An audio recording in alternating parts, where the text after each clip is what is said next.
welcome to our series studying saws, Etudes, Op.60. We looked at number 1 last time. Today we're going to look at number 2, and there's lots of gold in all of these studies. Just a little bit of a reminder, Op.60 are 25 progressive etudes, so they start quite simple, single line melody, quite short. Number 2 gets a little bit longer, a little bit more, complex in ways. And on you go, they just keep getting more and more, and they kind of advance in level one at a time, one study at a time. So we're going to look primarily at the structure, the musical structure of this study. Again, it's primarily single line. There is a little bit of 2 voices towards the end. And there's lots of interesting stuff to talk about. But let me just begin by playing it. So here we go.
Okay, so beautiful melody, beautiful tune.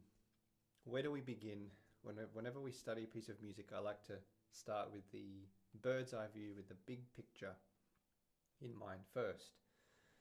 And part of, when you're looking for sections, so when you're looking for a big picture of a piece of music, you're usually looking for sections.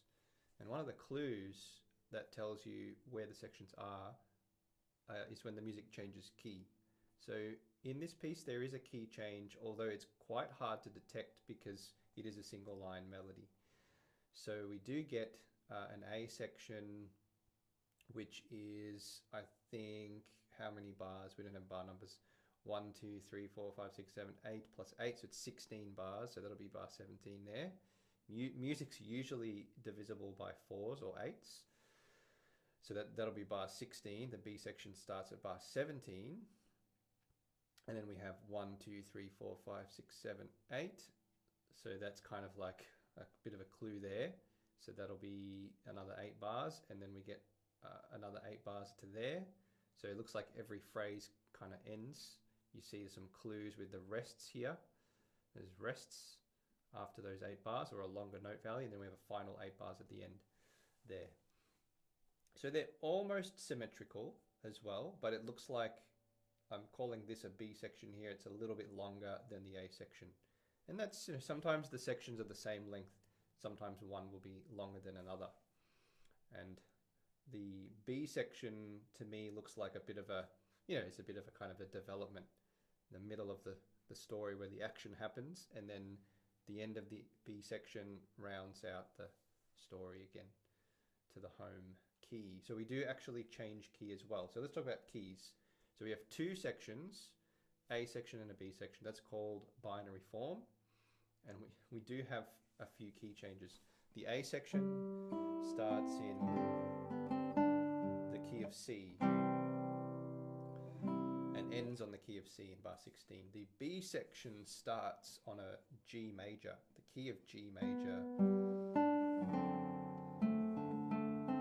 And I like to confirm that by playing some chords that are particular to G major. So I can add a D chord here, which has an F sharp in it, which tells me that it's in the key of G major.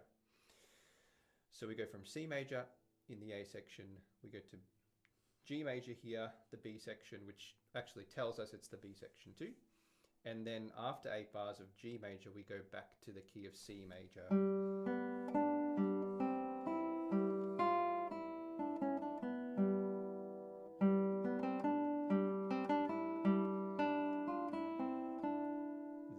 back to the key of C major, although we don't really land there until we get here.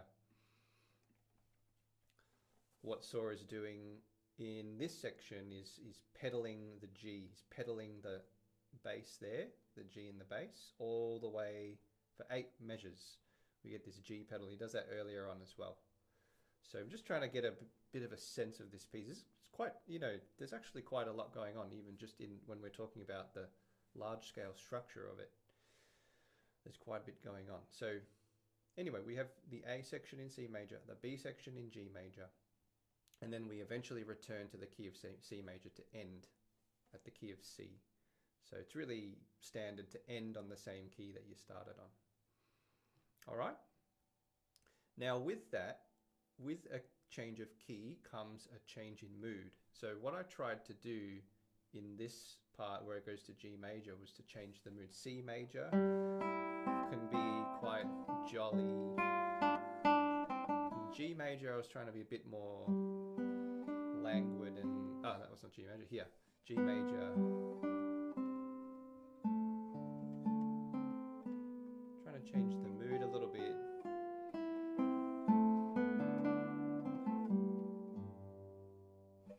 So something to keep in mind whenever you see key changes, think what's the mood and how can I bring out that different mood, different character in my playing and the color and treatment of tempo and things like that.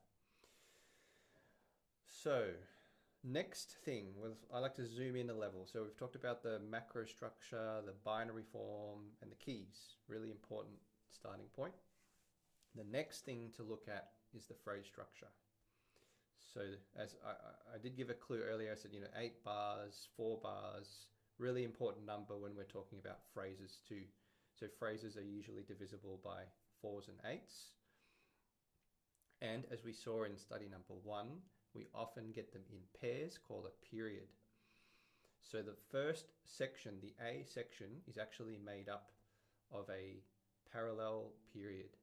So a parallel period is where we have a question, and the question will be either 4 or 8 bars long, and then we have an answer, which will also be 4 or 8 bars long too. That's a period. A parallel period is where the phrases repeat each other, they mirror each other. So we can see here the question starts like that, and the answer all the way down here starts the same.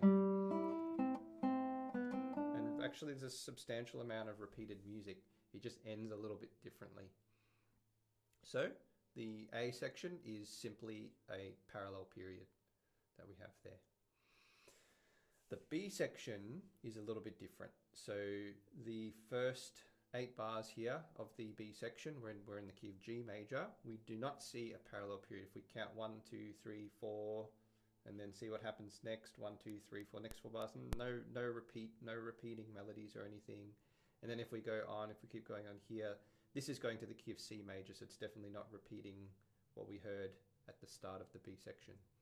So no parallel period, but that's fine. So just a period, we could call that. When we get to C major here, however, there's something quite interesting happening where Fernando saw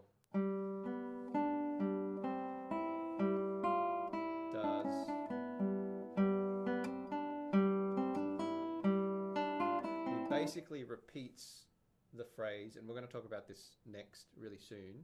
He's basically, these 4 bars here are essentially a repeat of these 4 bars there, but with a slight variation. So we get some repeating phrase structure happening there, and then the final 8 bars, no parallel period again, but we do get this counterpoint at the end, and we make our way back to C major. So each phrase kind of has like a function in a way. We have a parallel period at the beginning, establishes C major really clearly. We get a nice contrasting phrase with minimal repetition in G major. Then we get a repeating melody with some variations in C major, and then we really establish C major, and we end with some counterpoint. We end with some like a bass line coming in, which helps to just, you know, finish off the study really clearly. So that's the phrase structure there. So if we zoom in one more level, now we can look at each phrase in a little bit more detail and see what's going on. So the A section, parallel period in the key of C major. First thing I want to point out is that we do have a pedal bass. So we can see this G here comes back a number of times there, three times. It's like almost like every second bar, you could say. So we get, and then G, and then again. So that's quite interesting. That's going to happen again here in the answer as well. We get the pedaling G because it's repeating. So we get that pedal G 3 times there. So that's a really interesting note. Really crafty that Fernando Saw can do this in a single line. That pedal bass kind of implies like a bass line. So it's like implying two parts, a bass and then a melody. So I actually think the melody starts here and after the G here. And what we have now, if we play this melody here, and then I play this one, that's called a sequence. So this melody is the same as that one over there, but this is up by a step. So E becomes F, C becomes D, and so on. So everything's just moved up a step. That's a sequence.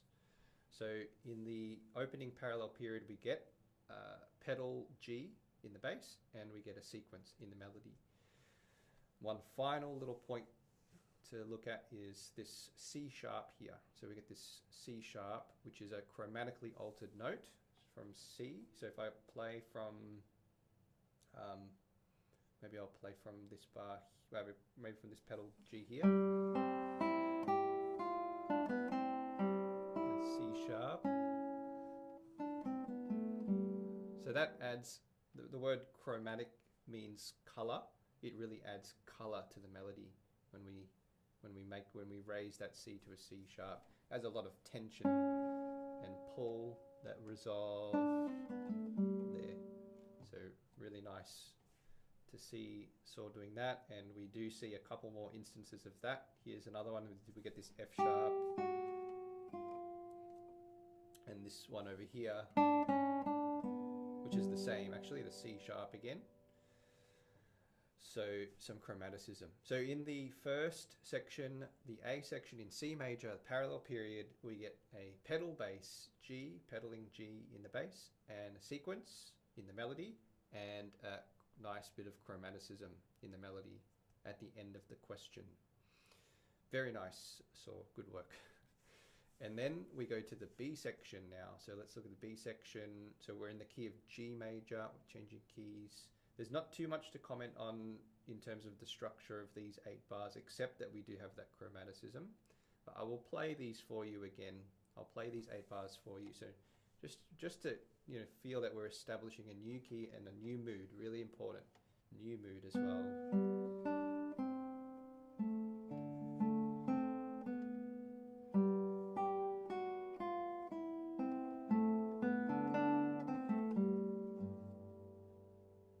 Beautiful. Lovely new mood established. Now we get a new phrase. So I mentioned earlier we have these G pedals again. So that's a nice tie-in with the start.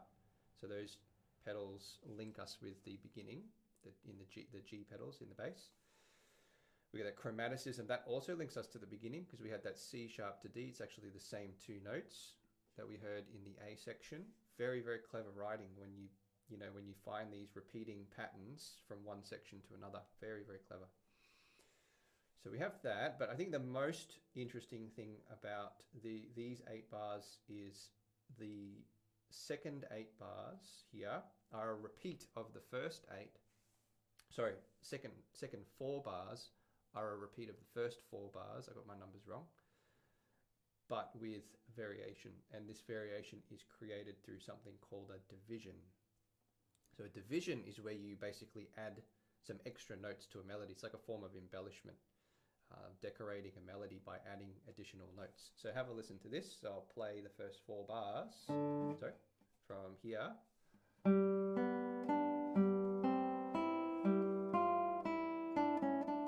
then listen to this.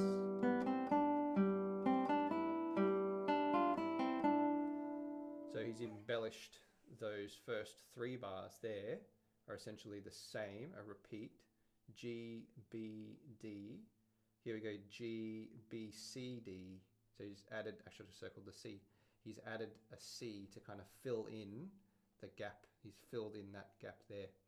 And then he does the same thing, G, C, E. This goes G, C, D, E. So he's filled in that gap there with a D. And then for this one, he's filled in to a G, F, E. This one, he's added a D and a C. G, D, F, E, C. So you're getting more notes, more rhythmic activity. It's like a variation with a bit more energy, you could say, when you add divisions. Actually, it goes right back to loop music, like the music of John Dowland. A lot of Renaissance music uses this technique of divisions. Then the final 8 bars, we're back in, fully established back into the key of C major, and no real sort of phrase structure to talk about, except the most interesting thing here, I think, is the counterpoint we get at the end. So this is a beautiful bit of counterpoint. Counterpoint means note against note. It's when you have multiple parts playing at the same time. So we have a melody line and we have a bass line, and they're playing together. Now, whenever you have counterpoint, it's really important to separate the parts. So let's do that together. So we have the top line, sounds like this. There.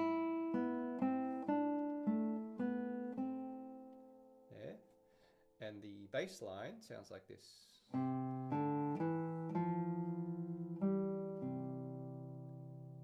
Okay. Now, if I play them together.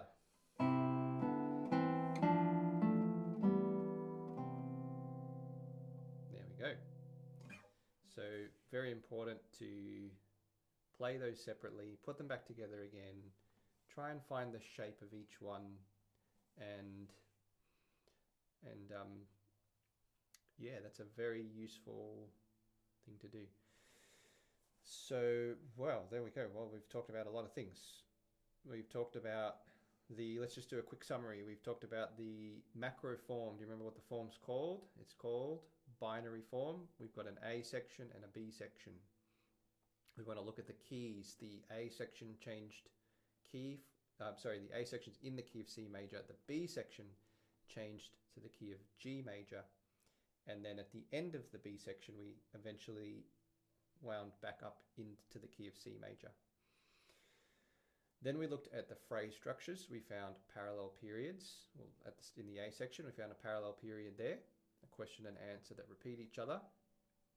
In the B section, we saw the G pedal coming in, and we saw the divisions. So we're repeating 4 bars here, these 4 bars, repeating those 4 bars. Try and make that really, really clear with as many arrows as possible. And then the last 8 bars really fully establishes us back into the key of C, and we get a nice finale with the counterpoint there. And then we talked about sequence of the melody. We talked about the pedal bass, the pedal G there, and the chromaticism, and the divisions, and the counterpoint. Is that enough for you? So lots there. So Fernando saw, even though these studies are very simple in terms of, in terms of level, there's full of gold. There's so much to find and explore and learn. You learn about these structures. These structures you find in the most advanced, probably some of your favorite guitar pieces. You'll find these same structures and key changes and phrase structures and chromaticisms and pedals and sequences and divisions and counterpoint. It occurs in music, in every piece of music you play. These are like the universal building blocks of music. So I hope that that helps you understand this study, but almost more importantly, I hope that gives you some tools to think about and play with and explore in your own practice. And do remember that we do explore a lot of this in much more detail, very thoroughly and systematically on the creative classical guitarist on CCG. We've got the foundations program where we go through harmony right back from triads to 7th chords, and we just build it up from there. Chord substitutions, and then modulations, and then some advanced tools, and you compose a piece in the style of Bach, and you learn so much when you do that. And we've got other programs. We've got a Carcassi method book walkthrough where we're going through Carcassi's method. We're looking at the 9th position at the moment, playing in the 9th position, and it's been wonderful. You should see the members, they're actually reading comfortably in the 9th position. And we have master classes every week as well. And we're exploring the topic of perfection, which is a really interesting one. We've got a practice room where you can upload your practice, and you're encouraged to upload multiple takes of something over the course of a month. So to actually record the same piece 2 or 3 times over the course of a month. So there's lots going on in CCG, and I'm recording a lot of the music that's being composed by members, and it's just a beautiful, beautiful community. So hope you can join us there.